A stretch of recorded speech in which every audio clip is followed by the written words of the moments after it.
நமக. முருகாசரணம். திருவாதிரை விரதமும் ஆருத்ரா தரிசனமும். 13/1/2025 மார்கழி திருவாதிரை விரதம். திருவாதிரை நோன்பு விரதம் என்பது திருவாதிரை நட்சத்திரத்தோடு கூடிய பௌர்ணமி நாளில் உபவாசமிருந்து நோட்கும் ஒரு நோன்பாகும்.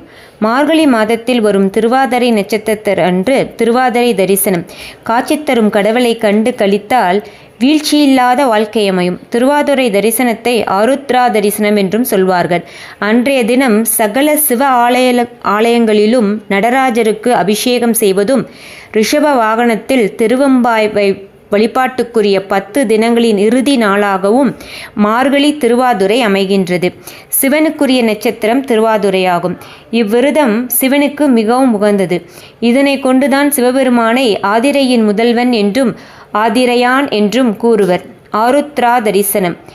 கர்மாவே பெரியது, கடவுள் இல்லை என்று கூறிய முனிவர்களின் அறியாமையை நீக்கிட வந்த சிவன் தனக்கு எதிராக ஏவப்பட்ட யானையை தன் ஆடையாக்கி உடுக்கை பாம்பு முதலியவற்றை ஆபரணமாக கொண்டு நடராஜராக ஆருத்ரா தரிசன காட்சி தந்த நாள்தான் மார்கழி திருவாதிரை அன்று தான் தில்லையில் நடராஜர் வியாகரபாத முனிவருக்கு நடன தரிசனம் தந்தார்.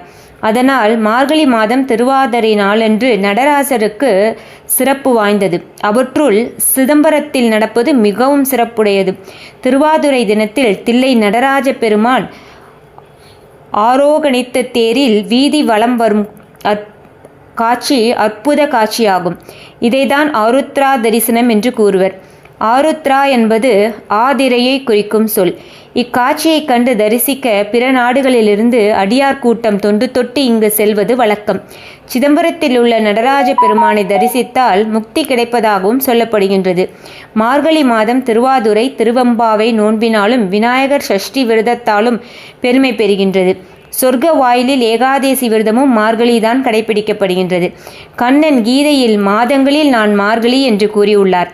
ஆண்டாளும் தனது திருப்பாவையில் மார்கழி மாதத்து மதி நிறைந்த நன்னாள் என வர்ணிக்கின்றார். சிவபெருமான் நெருப்பு உருவமாக தன்னை வெளிப்படுத்தி காட்டியது சிவராத்திரி நன்னாள்.